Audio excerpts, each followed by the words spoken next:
Project విచారణ తుది దశకు చేరుకుందా? కాళేశ్వరం ప్రాజెక్టు నిర్మాణంపై నేషనల్ డ్యామ్ సేఫ్టీ అథారిటీ తుది నివేదిక సమర్పించిందా?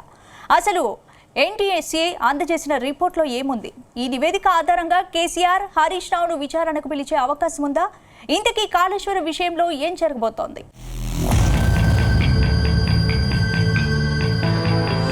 కాళేశ్వరం ప్రాజెక్టు నిర్మాణంపై national dam protection authority bomb పేర్చింది. కాళేశ్వరంలో భాగంగా నిర్మించిన మేడిగడ్డ, అన్నారం, సుందీళ్ల ప్రాజెక్టులను కొనసాగిస్తే ఎప్పుడైనా కొట్టుకుపోవచ్చని నివేదిక సమర్పించింది. వీటిని రీడిజైన్ చేసి మళ్లీ నిర్మించాలని కమిటీ సిఫారసు చేసింది. నిర్మాణం డిజైన్లో అన్ని లోపాలేనని స్పష్టం చేసింది. 3 బ్యారేజీల్లోనూ సీకెంట్ ఫైల్స్ కూలిపోవడం, బ్యారేజ్ ఎగువ దిగువల్లో రంధ్రాలు ఉన్నట్లుగా గుర్తించారు. పలు పరీక్షలు చేసి 14 నెలల అధ్యయనం తర్వాత ఎన్డీఎస్ఏ ఈ రిపోర్టు సమర్పించింది. ఈ కమిటీ సమర్పించిన నివేదిక తెలంగాణలో రాజకీయ దుమారం రేపుతోంది.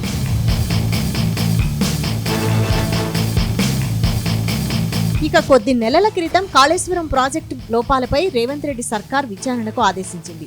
ఈ కమిటీ మేడిగడ్డతో పాటు అన్నారం, సుందీళ్ల బ్యారేజీలను పరిశీలించింది. ప్రస్తుతం ఈ కమిటీ తుది నివేదిక ఫైనల్ చేసినట్టు తెలుస్తోంది. ఇందులో బ్యారేజీల నిర్మాణం చేయడానికి చేయాల్సిన భూసార పరీక్షలు కూడా చేయలేదని గుర్తించారు.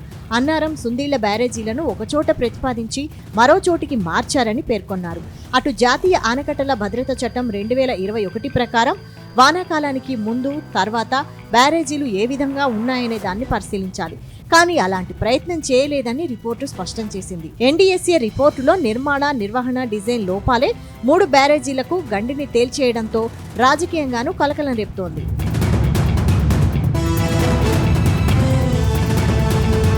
ఇక ఎన్డీఎస్ఏ రిపోర్టుపై మంత్రి ఉత్తమ్ కుమార్ రెడ్డి స్పందించారు. 1,00,000 కోట్లతో నాసిరకం ప్రాజెక్టు నిర్మించారని ఆరోపించారు.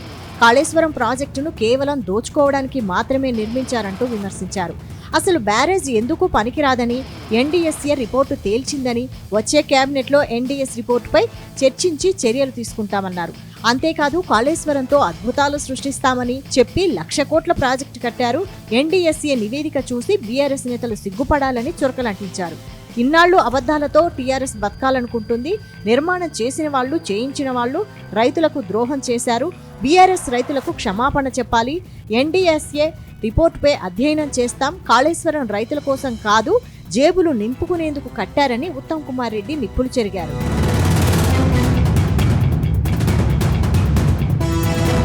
అయితే ఎన్డీఎస్ఏ ఇచ్చిన తుది నివేదికపై బీఆర్ఎస్ వర్కింగ్ ప్రెసిడెంట్ కేటీఆర్ సంచలన ఆరోపణలు చేశారు. అది ఎన్డీఎస్ఏ రిపోర్టు కాదని, అది ఎన్డీఏ రిపోర్ట్ అని విమర్శించారు. బీజేపీ, కాంగ్రెస్ పార్టీ నేతలు కలిసి రాసిన నివేదిక అని మండిపడ్డారు.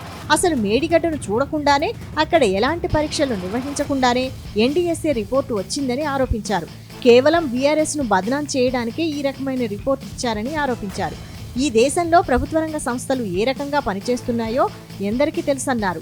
ఎన్డీఎస్ఏ రిపోర్టు డిసెంబర్లో ఇస్తే ఇప్పుడు సరిగ్గా బీఆర్ఎస్ రజతోత్సవ సభకు 2 రోజుల ముందు బయటకు తీస్తున్నారని ఆరోపించారు.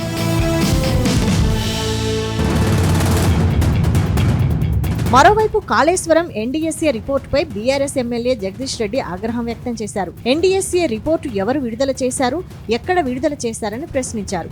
ఢిల్లీలో బడేభాయ్, చోటేభాయ్ ఇద్దరూ కలిసి కేసీఆర్ సభను ఆగం చేద్దామని కుట్ర చేస్తున్నారని ఆరోపించారు. కానీ వాళ్ల కుట్రలను నమ్మే పరిస్థితిలో తెలంగాణ ప్రజలు లేరని గుర్తు చేశారు. మొత్తం మీద కాళేశ్వరం అక్రమాలపై విచారణ జరుపుతున్న జస్టిస్ ఘోష్ కమిషన్కు ఈ రిపోర్టు అత్యంత కీలకం కానుంది. ఇప్పటికే పలుమార్లు జస్టిస్ ఘోష్ కమిషన్ విచారణ జరిపింది. ఫైనల్గా కేసీఆర్, హరీష్ రావులను కూడా ప్రశ్నించే అవకాశం ఉందని ప్రచారం జరుగుతోంది. ఇలాంటి సమయంలో ఎన్డీఎస్ఏ రిపోర్టు రావడం బీఆర్ఎస్కు షాక్ అన్న టాక్ వినిపిస్తోంది. అది ఎన్డీఏ రిపోర్ట్. ఎందుకంటే ఎన్డీఎస్ఏ రిపోర్ట్ అయితేనేమో అది ఒకటేసారి ఇస్తుంది. కానీ భారతదేశంలో ఇప్పటి వరకు ఎక్కడ ఏం ప్రమాదాలు జరిగినా అసలు ఎన్డీఎస్ఏ అనేది ఒకటి ఉందనే సంగతి కూడా తెలియదు.